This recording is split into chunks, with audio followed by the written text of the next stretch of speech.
The evil empire has fallen. Just as Luke and Leia and Han Solo and C-3PO and R2-D2 and Chewbacca danced around under the moonlight on Endor celebrating the fall of the Galactic Empire, I too sit here at the beginning of this video tap dancing on the grave of the 8-2-7-1-3-5 triple Jigagan pressing tiki-taka'd positional play that is whatever Pep Guardiola is doing. It is aesthetically pleasing. It is probably the best football played on the earth.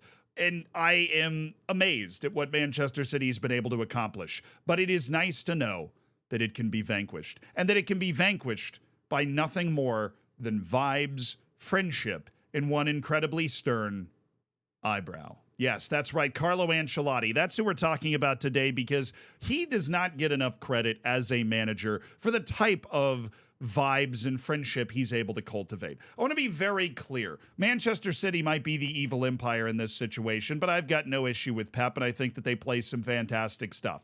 Obviously, they're one of the two teams to have ever won that treble that everybody always seems to be chasing out of the Premier League. But now, no Premier League team is going to win the Champions League because, well, they're all out. It's kind of hard to win it when you've already lost. But with Carlo Ancelotti and Real Madrid, there is something more going on than meets the eyebrow. You see, Real Madrid does not have the same tactical structure as really most of the teams, I would say, that are going right now. There's such an obsession with the specific tactics and the specific instructions that it feels like you need a PhD to understand somebody like Mikel Arteta or Pep Guardiola talk about the tactics that they're trying to employ. Even Erik ten Hag insisting, despite what the naked eye can see, that his team is playing exactly the type of beautiful style that he's hoping that they're going to play, right? The words that are thrown around, tiki-taka, positional play. I mean, I know what those words mean, right? I spend my entire day with my head buried in the sand learning what those words mean.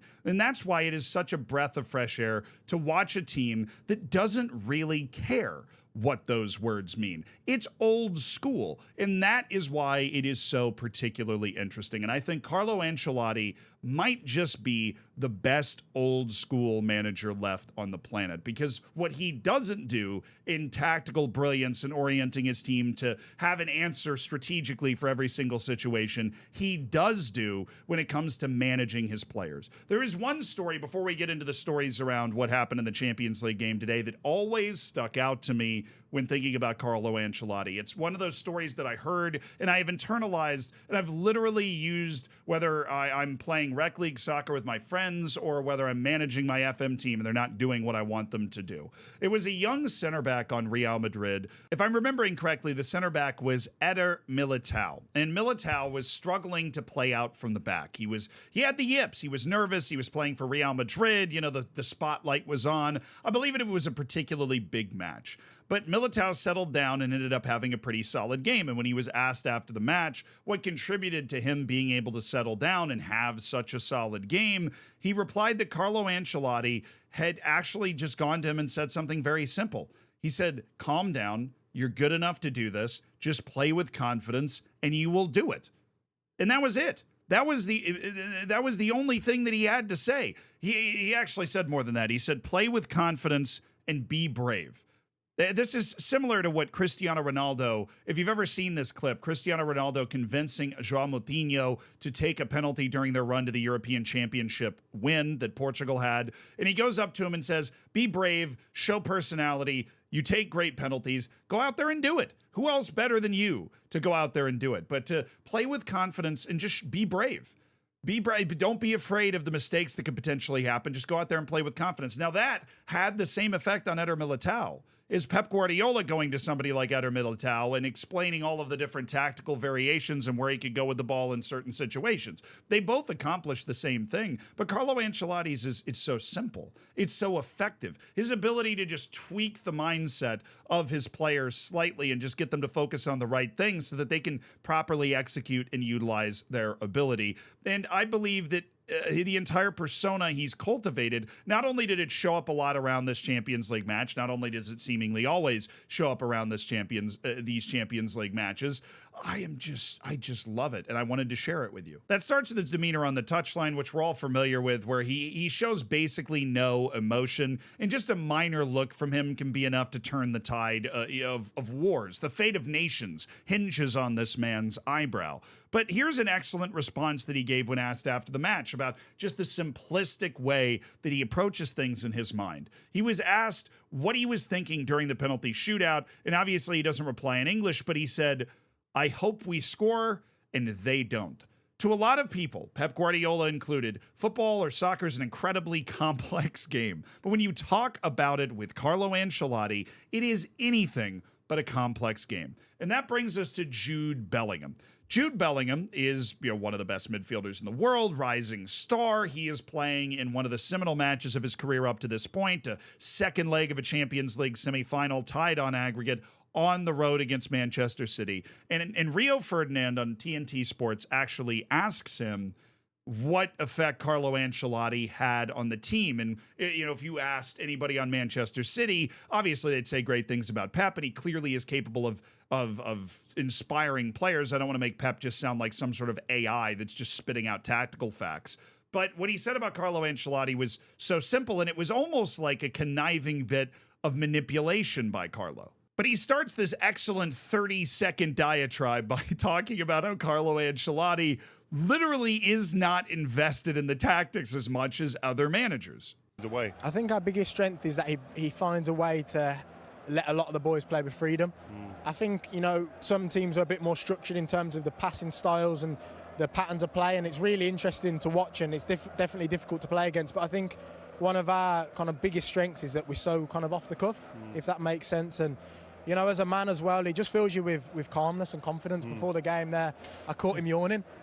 And I said to him, "Boss, are you tired?" And he went, "Yeah, you need to go and excite me out there." So that's the kind of confidence and calmness he brings. That's insane.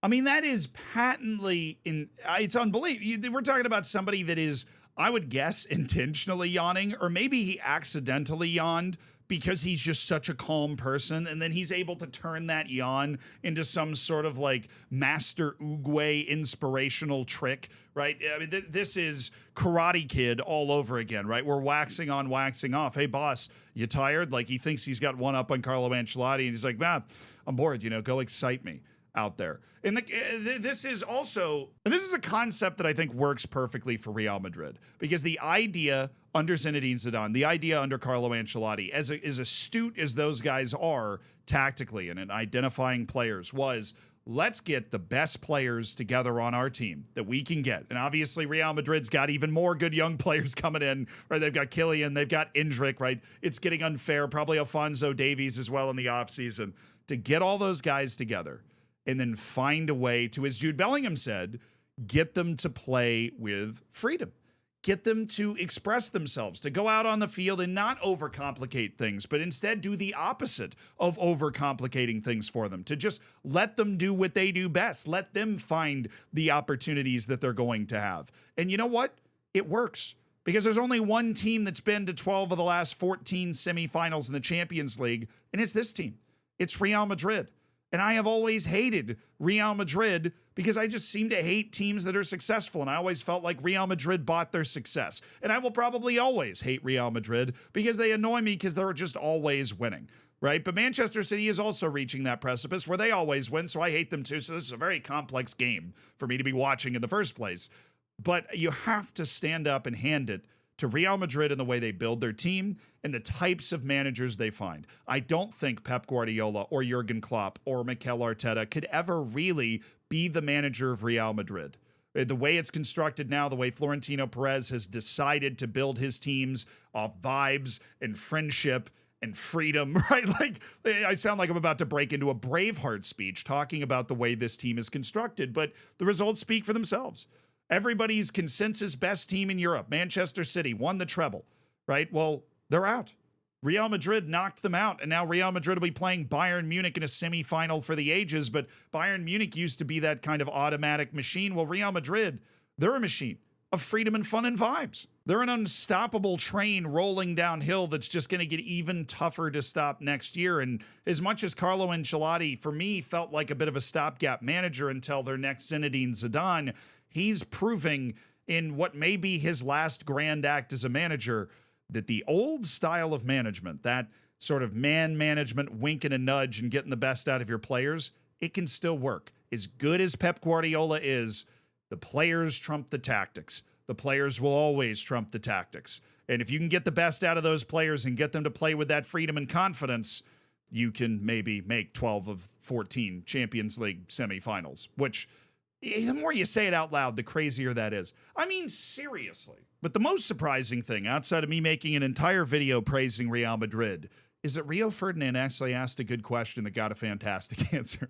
I'm just messing with you, Rio, because you're obviously a big fan of Zealandism. I just, wanted to get that jab in there. But I'm really enjoying partaking in this channel. I hope you guys are enjoying watching it. This is a particularly late one for me tonight. It is 1 a.m, and I realized I hadn't done the Zealandisms yet, but it's a labor of love, and it will all be worth it once the green lights are back in the background. But, the lights are broken, so we can't do that right now. Sorry.